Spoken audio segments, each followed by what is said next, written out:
আসসালামু আলাইকুম ভিউয়ার্স, আশা করি সবাই ভালো আছেন। আমি আবুল হাসান আহাদ এবং গত লেকচার ভিডিওতে আমি আপনাদের দেখিয়েছিলাম সি প্রোগ্রামিংয়ের কমেন্ট, তারপরে স্কিপ সিকোয়েন্স এবং সি প্রোগ্রামিং ফন্ট সাইজ নিয়ে। সো আজকে আমরা যেটি শিখব সেটি হচ্ছে কিওয়ার্ড, ভেরিয়েবলস, তারপর ডাটা টাইপ এবং ফরম্যাট স্পেসিফায়ার্স, যেটি আমাদের সি প্রোগ্রামিং জন্য সবথেকে গুরুত্বপূর্ণ। ভিডিওতে যাচ্ছে এটি। সো আমি এই ভিডিও থেকে এই ভিডিওর দুটি অংশে ভাগ করেছি। প্রথমত আমি এই ভিডিওতে থিওরি শিখাবো, তারপরে গিয়ে আমি পরের পার্টে গিয়ে আমি আপনাদের প্রোগ্রামিং করে দেখাবো বা কোডিংয়ে দেখাবো। সো বেশি কথা না বলে আমরা আগাই।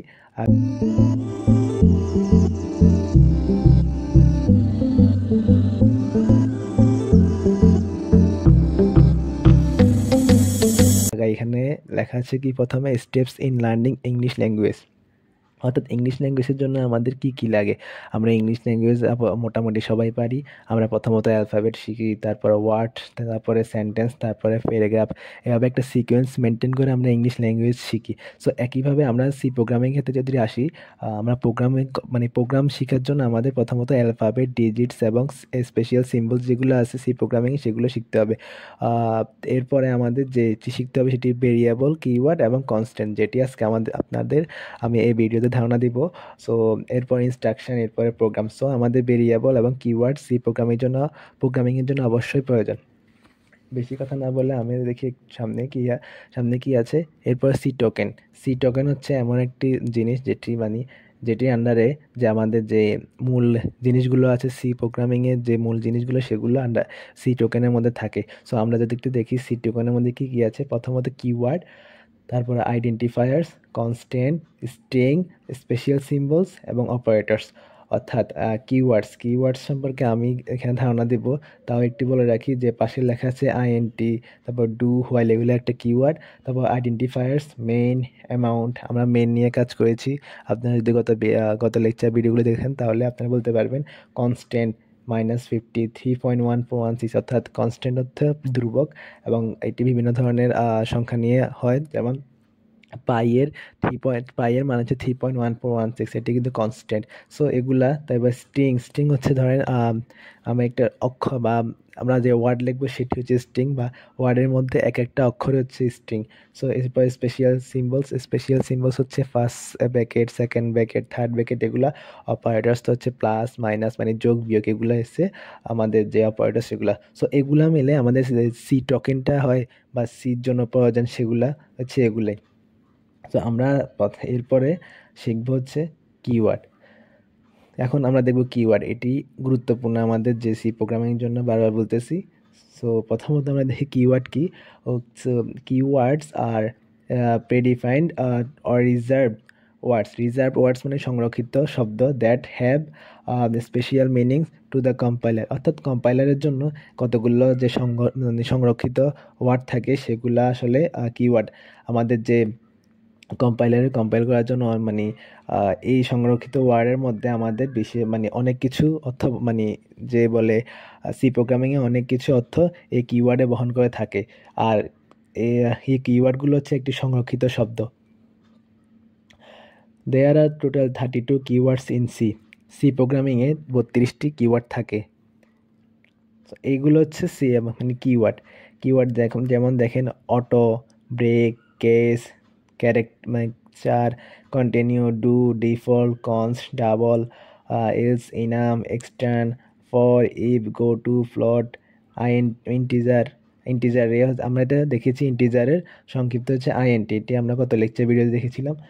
এরপর long, register, return, signed, static, sizeof, short, struct, switch, typedef, union, void, while, volatile, আনসাইজ।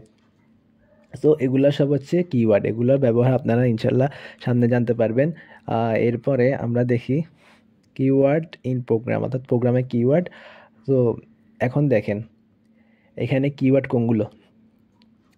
প্রথমত ইনক্লুড studio.h, আমি এগুলো আইএনটি মেন, আমি এই উপর দুই লাইনে কিন্তু আমি ব্যাখ্যা দিয়েছি গত লেকচার ভিডিওগুলোর মধ্যে।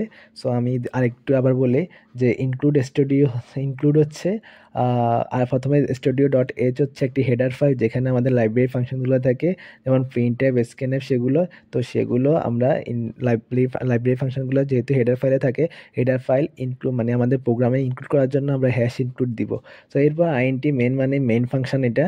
সো আমরা দেখি প্রথমে এখানে একটা প্রোগ্রাম আছে যেখানে আমরা দেখতেছি এখানে কিওয়ার্ড 7টা আছে, নিচে লেখা আছে। সো কিওয়ার্ডগুলো হচ্ছে ইন্টিজার, আইএনটি, স্ট্রিং, ক্যারেক্টার মানে CHAR, তারপর ফ্লোট, ডাবল, রিটার্নও হচ্ছে একটা কিওয়ার্ড। এগুলো হচ্ছে কিওয়ার্ড।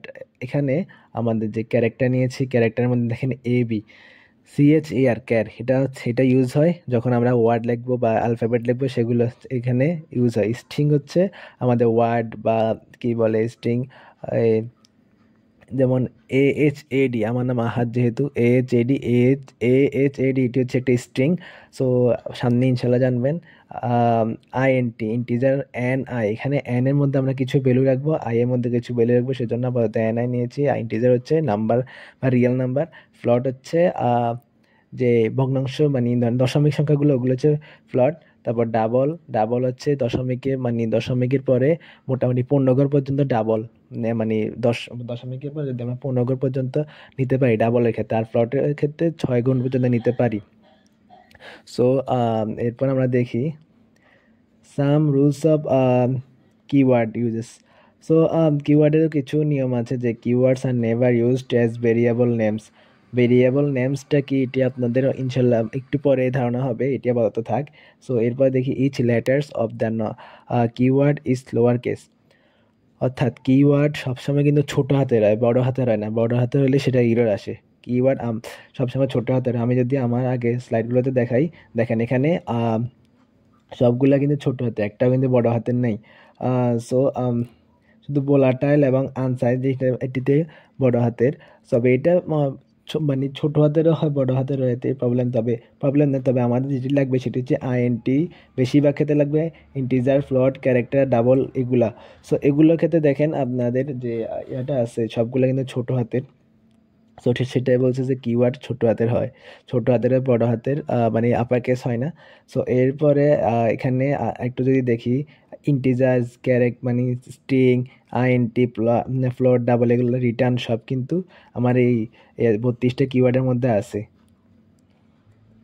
সো এগুলা কিওয়ার্ড আশা করি আপনারা বুঝতে পারছেন। এরপরে আমরা যদি একটু দেখি, এরপরে sometimes if two keywords are used together there is a space between them, অর্থাৎ CHAR, চার এবং INT।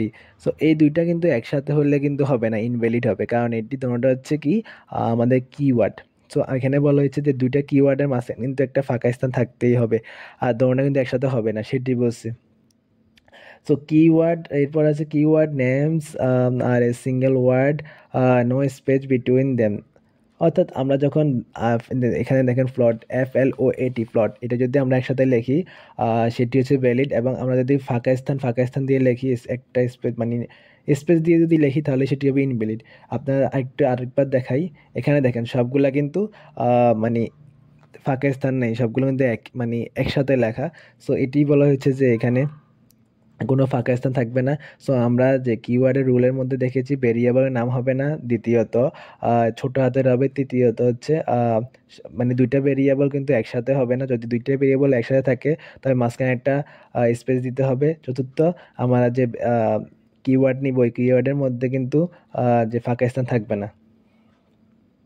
এটি হচ্ছে রুলস অফ কিওয়ার্ড। সো এরপরে আমরা ভেরিয়েবল নিয়ে আসবো। ভেরিয়েবল সম্পর্কে আমরা এখন ধারণা নেব। ভেরিয়েবল মানে কি? ভেরিয়েবল হচ্ছে চলক। মানে ভেরিয়েবল হচ্ছে চলক বাংলাতে। সো আমরা দেখি ভেরিয়েবল কি। Variable is basically nothing but the name of A memory location that we use for storing data. অর্থাৎ ভেরিয়েবল হচ্ছে এমন একটি মানে আমরা ভেরিয়েবল হচ্ছে এমন একটি শব্দ বা ওয়ার্ড যেটির মাধ্যমে আমরা ওই শব্দ বা ওয়ার্ডের মধ্যে আমরা ডাটাকে স্টোর করে রাখতে পারি। এটি একটি নির্দিষ্ট কোনো ওয়ার্ড নেই, আপনি যা ইচ্ছা মানে ভেরিয়েবল যা ইচ্ছা তা দিতে পারবেন। ওই এই মানে ওয়ার্ডটার মধ্যে আপনি আপনার যে ডাটাটা আছে ওইটি আপনি কালেক্ট করতে বা সংরক্ষণ করতে পারবেন। সে ভেরিয়েবল হচ্ছে এটা।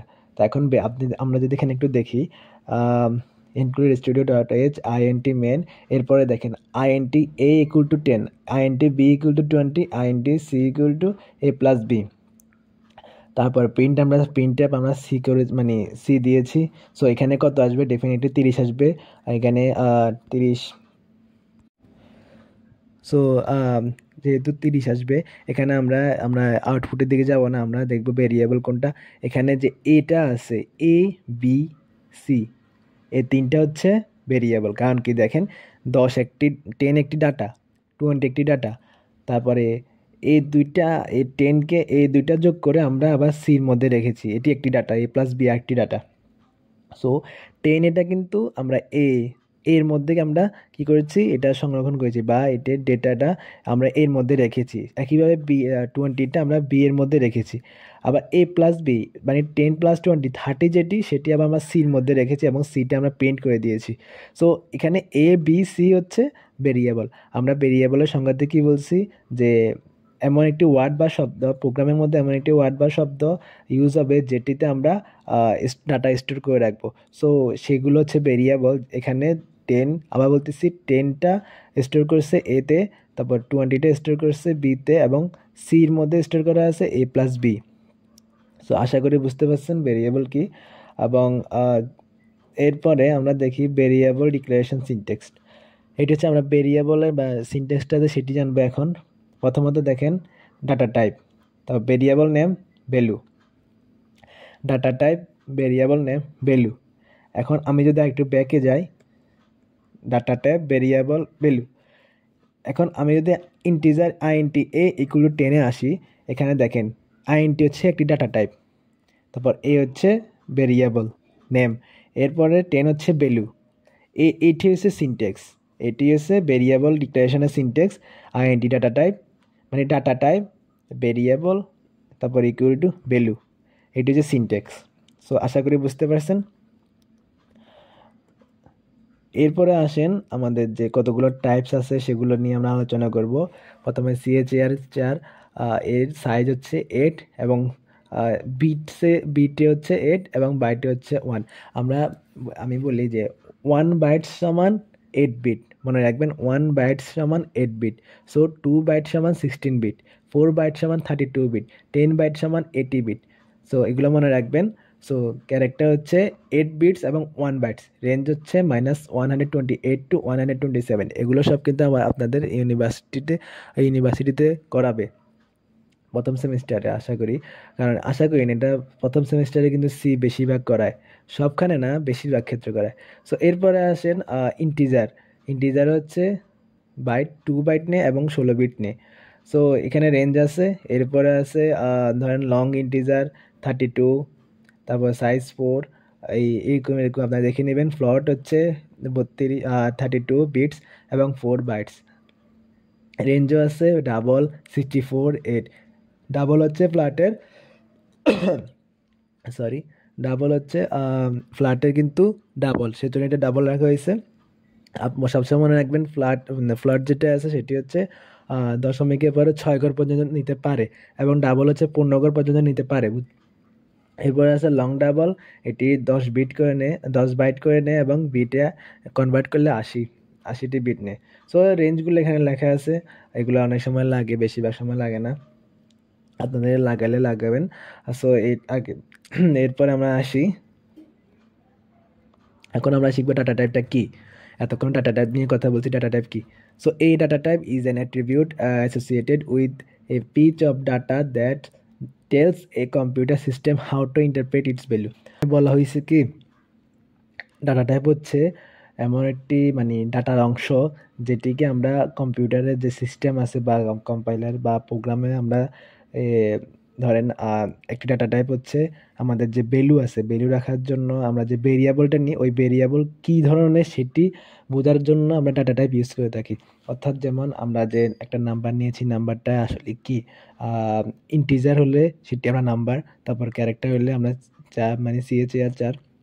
এরপরে একইভাবে স্ট্রিং হলে স্ট্রিং, এভাবে আমরা ডাটা টাইপ ইউজ করে থাকি। এবং ডাটা টাইপের কাজই হচ্ছে এটা, যে আমাদের যে ভ্যালুটা আছে, ভ্যালুটা মানে কিরকম টাইপের, কী টাইপের, সেটি ডাটা টাইপ নির্ধারণ করে থাকে। সো আমরা যদি কোনো ইন্টিজারকে আমরা ধরেন 1 2 1 2 3 এগুলাকে যদি আমরা স্ট্রিংয়ে নিই, তাহলে এটি স্ট্রিং হয়ে যাবে। তো ডাটা টাইপ যদি আমরা ইন্টিজারে নিই, সেটা ইন্টিজার হয়ে যাবে। এভাবে ডাটা টাইপ কাজ করে থাকে। সো ডাটা টাইপ আশা করি বুঝতে পারছেন। এরপরে আমরা আসি format specifiers. So format specifiers in C are use to take input and print the output of a type. অর্থাৎ ফরম্যাট স্পেসিফায়ার কীভাবে কাজ করে, এটি প্রথমে ইনপুট নেয় এবং প্রিন্ট আউটপুট করতে সাহায্য করে। So the symbols we use in every format specifier is percent. একটি ছবি আছে দেখেন, আমরা যখন ইন্টিজার নেব তখন %d বা %i, %i-টা যখন ডেসিমেল ইন্টিজার তখন তারপরে আছে string, %s, character, %c, floating এর ক্ষেত্রে %f, তারপরে আরেকটা আছে ডাবলের ক্ষেত্রে কিন্তু %lf, এখানে লেখা নাই, সরি দুঃখিত, তবে ডাবলের ক্ষেত্রে %lf। এটি আসলে ফরম্যাট স্পেসিফায়ার যদি আপনি কোনো স্ক্যানে বা ইনপুট নেন বা একটি তখন কিন্তু ফরম্যাট স্পেসিফায়ার কিন্তু লাগবে। কারণ আপনি ইনপুট নেওয়ার সময় যে আপনি কম্পাইলারকে বুঝাবেন যে এইটি পার্সেন্টেজ মাধ্যমে আমি ইন্টিজার নিব, তারপরে %c মাধ্যমে আমি ক্যারেক্টার নিব, তারপর %f এর মাধ্যমে মানে ফ্লোটিং পয়েন্টটা নিব। সো এভাবে আমরা ফরম্যাট স্পেসিফায়ার ব্যবহার করে থাকি। সো আমরা সামনে যাই, এখন দেখবো ডিক্লারেশন অ্যান্ড ইনিশিয়ালাইজেশন। প্রথমত ডিক্লারেশন কি, দেখেন আমার এই ছবিতে দেওয়া আছে integer number 1, integer number 2, float a, character ch। So আমরা এতক্ষণ দেখেছি কি প্রথমত ডাটা টাইপ, তারপরে এরপরে variable name equal to value. এতক্ষণ আমরা দেখেছি আমরা ইচ্ছে করলে প্রথমে ডিক্লেয়ার করতে পারবো। ডিক্লারেশন মানে কি, ডিক্লেয়ার করা। তো ডিক্লেয়ার কেমনে করবো, ইন্টিজারের নাম্বার 1 এটি আমি ডিক্লেয়ার করছি যে এই ডাটা টাইপের মধ্যে আমি নাম্বার 1 আছে, এই প্লট মানে এই ডাটা টাইপের মধ্যে আমার এ আছে, এই ক্যারেক্টারের মধ্যে আমার সিএজ আছে, এটা হচ্ছে ডিক্লেয়ার করছি। এরপর ইনিশিয়ালাইজেশনের মধ্যে আমরা যে number 1 equal to 10, number 2 equal to 40, তারপরে এ ইকুয়াল টু 10.20, ক্যারেক্টারের মধ্যে এ। একটা জিনিস বলে থাকি, যখন আমরা ক্যারেক্টার নিব বা সিএসি নিয়ে কাজ করবো, ক্যারেক্টার নিয়ে কাজ করবো, তখন কিন্তু একটি অ্যালফাবেট আসবে, এবং অ্যালফাবেটের দোনো বা স্ট্রিংয়ে কিন্তু দোনো পাশে কিন্তু ডাবল কোটেশন না, একটা কোটেশন হবে, যেখানে আপনারা এই স্ক্রিনে দেখতেছেন, এটি একটু মাথায় রাখবেন। সো এখানে আমরা যেগুলো দেখতেছি, প্রথমে ডিক্লেয়ার দিয়েছি যে আইএনটি নাম্বার 1, আইএনটি নাম্বার 2, এগুলো ডিক্লেয়ার দিয়ে দেওয়ার পরে আমরা ইনিশিয়ালাইজিং, অর্থাৎ নাম্বার 1-এর মধ্যে আমরা 10 আছে ভ্যালুটা, যখন আমরা মানে ভেরিয়েবলের মধ্যে রাখবো, তখন সেটি হচ্ছে ইনিশিয়ালাইজেশন।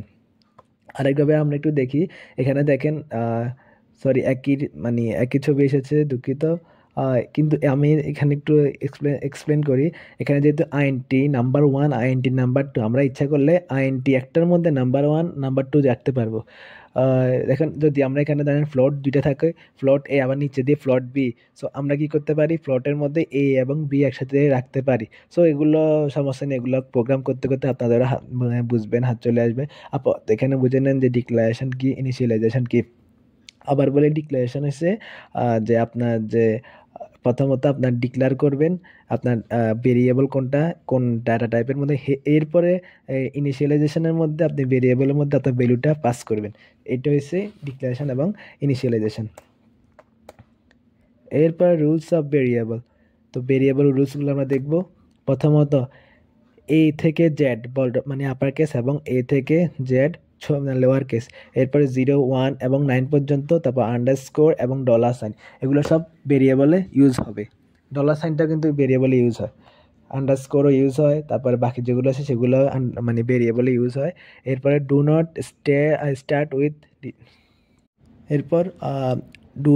স্টার্ট উইথ ডিজিট, অর্থাৎ আমাদের যে ভেরিয়েবলটা আছে, ওই ভেরিয়েবলটা কিন্তু আমাদের মানে ডিজিট বা অঙ্ক দ্বারা শুরু হবে না, এটি বোঝাইছে যে ডু নট ইউজ স্পেস, আমাদের ভেরিয়েবলের মধ্যে কিন্তু কোনো স্পেস বা ফাঁকা স্থান থাকবে না। তো keyword, function and variable are not allow. So আমাদের যে এতক্ষণ যা পড়লাম, কিওয়ার্ড, তারপরে ফাংশন, মানে ফাংশন তো পড়া হয় না, তবে কিওয়ার্ড, ফাংশন, এগুলো মানে মানে ধরেন ফাংশন ফাংশন হচ্ছে, আমি আগে ভিডিওগুলোতে বলছিলাম ফাংশন কোনগুলা, মেন, প্রিন্টএফ, তারপরে যায় স্ক্যানএফ, যেগুলা পাশে দিয়ে ফার্স্ট ব্র্যাকেট থাকে সেগুলো হচ্ছে ফাংশন। সো কিওয়ার্ড, ফাংশন এবং ভেরিয়েবল, এতক্ষণ মানে ভেরিয়েবল মানে ইন্টিজার, ক্যারেক্টার, এগুলো ভেরিয়েবল না। সো এগুলা সবগুলা আমাদের যে মানে ভেরিয়েবলের মধ্যে, ভেরিয়েবল সরি এখানে ভেরিয়েবলটা হবে না, কিওয়ার্ড ফাংশন হবে আর নট অ্যালো। এরপরে হাইস্ট 31 ক্যারেক্টার, অর্থাৎ 31টা ক্যারেক্টার হাইস্ট থাকবে, মানে এর বেশি হবে না, 31টা ক্যারেক্টারের উপরে হবে না। তবে 8 ক্যারেক্টার ইজ গ্রেট, মানে 8 ক্যারেক্টারের মধ্যে রাখলে কিন্তু ভালো, সেটি বুঝেছে। সো এরপর আমরা কিছু এক্সাম্পল দেখব। এক্সাম্পলে আমরা দেখি, দুঃখিত, মানে আমার যে এক্সাম্পল মানে এক্সাম্পলটা আছে সেটি শো করতেছে না স্লাইডে। সো আমি আমার পাওয়ার পয়েন্টে আসে, আমি একটু বুঝাবো। সো প্রথমত দেখি এক্সাম্পলে যে বেলিড কোনগুলা, বেলিডের মধ্যে আছে HASNAT। দেখুন HAS এর মাঝখানে কিন্তু আন্ডারস্কোর আছে, আমরা কি বলছি, আন্ডারস্কোর কিন্তু প্রযোজ্য বা ভ্যালিড। সো এটি ভ্যালিড হবে। আর এরপর আছে নেম, NAME, নেম টু, এটি হবে, কারণ আমরা এখানে মানে বড় হাতে ছোট হাতে সব ইউজ করছি। তারপর 012, 019-এর মধ্যে 2 আছে, 2টা ইউজ করেছি। সো এটা ভ্যালিড। এরপরে আমরা বলছিলাম কি ডলার সাইনও কিন্তু ভ্যালিড, আমি ডলার সাইনের পরে আবার HAD মানে লিখে মানে দিয়েছি, এটি ভ্যালিড হবে। তা ফ্লট, ফ্লট কিন্তু আমরা জানি প্লট এটা কিন্তু কিওয়ার্ডের মধ্যে পড়ে। তবে কিওয়ার্ডের মধ্যে একটা আমরা কি জানি, কিওয়ার্ড কিন্তু সবসময় ছোট হাতের বা লোয়ার কেস হয়, কিন্তু আমি এখানে এফ কিন্তু বড় হাতে দিয়েছি। যেহেতু এফ বড় হাতে দিয়েছি, সেটি আর কিওয়ার্ড না, সেটি আমরা যে ভেরিয়েবল আছে সেটিতে আমরা ইউজ করতে পারবো। এরপর A to B, এটি একটি ভেরিয়েবল। মেন, MAIN, মেন হচ্ছে এটা ফাংশন, মেইন ফাংশন হলেও কিন্তু এখানেও বড় হাতের, যেহেতু এটা বড় হাতের ইউজ হয়েছে, সো এটি কি মানে ফাংশন না, তাই আমরা এটিকে ভেরিয়েবল হিসেবে ইউজ করতে পারবো। সো এরপর আমরা ইনভ্যালিডগুলো দেখি, যে এখানে আহাতটা কিন্তু ঠিক আছে, তবে দোনো পাশে যে কোটেশন আছে ওই কোটেশনের কারণে এটি ইনভ্যালিড হয়ে গেছে। সো এরপর 1000 নেম, এটি আমরা বলছি কি do not start with digit, মানে ডিজিট দ্বারা, অঙ্ক দ্বারা শুরু হবে না। যেহেতু অঙ্ক দ্বারা শুরু হবে না বলছি, সেহেতু এখানে অঙ্ক দ্বারা শুরু হয়েছে, তার মানে এটা ইনভ্যালিড। এরপর প্লট, এখন যেহেতু এখানে ছোট হাতের এফ লেখা আছে, সো এটি হচ্ছে প্লটের মধ্যে এটি হচ্ছে একটি কিওয়ার্ড, সো এটি ইনভ্যালিড। এবার মাই ফার্স্ট ভেরিয়েবল, এটি হতো, কিন্তু এটি না হওয়ার কারণ হচ্ছে এটির মাঝখানে কিন্তু ফাঁকাস্থান আছে, আমরা বলছি ডু নট ইউজ স্পেস, এটি মানে ভিতরে ফাঁকাস্থান আছে, সো এটি ইনভ্যালিড। এবং আইএনটি কিন্তু একটি কি বলে মানে কিওয়ার্ড, এটি মেন হচ্ছে একটি ফাংশন, সো এগুলো এই দুটোটাই কিন্তু ইনভ্যালিড। সো আমরা দেখেছি ভেরিয়েবল রুলসগুলা। আমি যদি একটু ওভারভিউ করে নিই, প্রথম থেকে আমরা যেটি শিখেছি steps in learning English language, মানে এটা, তারপরে steps in learning C language, যেটির মধ্যে আমরা ভেরিয়েবল কিওয়ার্ড দেখেছি, অর্থাৎ কিওয়ার্ড ভেরিয়েবল এটি ইম্পর্টেন্ট। এরপরে আমরা এ সি টোকেন নিয়ে আলোচনা করেছি, যেখানে মানে সি প্রোগ্রামিংয়ের সব থেকে গুরুত্বপূর্ণ যে টপিকগুলো আছে সেগুলো আর সি টোকেনের মধ্যে আছে, সেটি মানে আলোচনা করেছি কি কি আছে। এরপর আমরা কিওয়ার্ড জেনেছি, কিওয়ার্ড হচ্ছে একটা সংরক্ষিত ওয়ার্ড, যেগুলো আমরা কি বলে মানে কম্পাইলারকে বোঝানোর জন্য আমরা ব্যবহার করে থাকি। এরপরে কিছু কিওয়ার্ড দেখেছি, তারপর 32টা কিওয়ার্ড আছে সি প্রোগ্রামিং, সেটি জেনেছি। এরপর আমি কিছু এক্সাম্পল দেখিয়েছি, এক্সাম্পল আমরা বিভিন্ন কিওয়ার্ড ইউজ করেছি বা দেখিয়েছি। এরপরে রুলস অফ কিওয়ার্ড, যেখানে বলা হয়েছে কি ভেরিয়েবল ইউজ হবে না, ভেরিয়েবল আশা করি আপনারা এখন জানতে পারছেন। এরপরে লোয়ার কেস, সবসময় লোয়ার কেস হবে, আপার কেস হবে না। তারপরে গিয়ে একসাথে দুইটা যদি থাকে কিওয়ার্ড, তাহলে একসাথে হবে না, মাঝখানে ফাঁকা স্থান থাকবে। এরপরে সরি এরপরে যে আমরা যে কিওয়ার্ডটা ইউজ করবো, ওই কিওয়ার্ডে কিন্তু মানে মাঝখানে ফাঁকা স্থান থাকবে না। এরপর আমরা আসি ভেরিয়েবলে আমি বলেছি ভেরিয়েবল হচ্ছে একটি ওয়ার্ড বা শব্দ, যেখানে আমরা ডাটা স্টোর করে রাখতে পারি। যখন এখানে A, B, C এগুলো কিন্তু একটি ভেরিয়েবল, এখানে আমরা 10, 20 এগুলো স্টোর করে মানে রাখতে পারছি। সো এটি হচ্ছে ভেরিয়েবল। এরপরে আমরা ভেরিয়েবল ডিক্লারেশন সিনট্যাক্সটা হচ্ছে ডাটা টাইপ, তারপর ভেরিয়েবল নেম ভ্যালু, যেটি আমরা ইন্টিজার ইন্টি A = 10, আর এখানে হচ্ছে মানে ডাটা টাইপ হচ্ছে INT, ভেরিয়েবল হচ্ছে মানে নিয়েছি আমরা, এরপর ভ্যালু হচ্ছে 10। তো এখানে কিছু আমরা ক্যারেক্টার, তারপর আইএনটি, তারপরে যাই কি বল লং, ফ্লট, ডাবল, এগুলো সবে আমরা রেঞ্জ, তারপরে সাইজগুলো জেনেছি। এরপর আমরা ডাটা টাইপ কী সেটি জেনেছি, ফরম্যাট স্পেসিফায়ার্স কী সেটি জেনেছি। মানে এটি ইনপুট নেয় এবং আউটপুটে সাহায্য করে, সেটি পার্সেন্টেজ ইউজ হয় ফরম্যাট স্পেসিফায়ারের মধ্যে। সো এরপর আমরা যেটি জেনেছি ডিক্লারেশন অ্যান্ড ইনিশিয়ালাইজেশন, যেটিতে আমরা কীভাবে ডিক্লেয়ার করব, কীভাবে ইনিশিয়ালাইজ করব সেটি জেনেছি। এরপরে রুলস অফ ভেরিয়েবলের কিছু রুলস আছে সেগুলো জেনেছি, এবং কোনটি ভ্যালিড হবে কোনটি ইনভ্যালিড হবে সেটি। সো আশা করি আপনারা সবাই এগুলো জানতে পারছেন, এবং যদি আপনারা বুঝে না থাকেন তাহলে কমেন্ট বক্সে মানে আমাকে নক দিবেন, বা কমেন্ট বক্স আছে, আপনারা এখানে লিখতে পারেন আপনারা কি বুঝেন নাই বা কি বুঝেছেন। আর আশা করি আপনারা শেয়ার করবেন, সাবস্ক্রাইব করবেন, লাইক দিয়ে পাশে থাকবেন। আম, এর আমি আপনারা জানেন যে আমি বেসিক কম্পিউটারের প্লে লিস্ট শুরু করেছি, সেখানেও আপনারা থাকবেন ইনশাল্লাহ। তো ভালো থাকবেন, সুস্থ থাকবেন, আল্লাহ হাফিজ।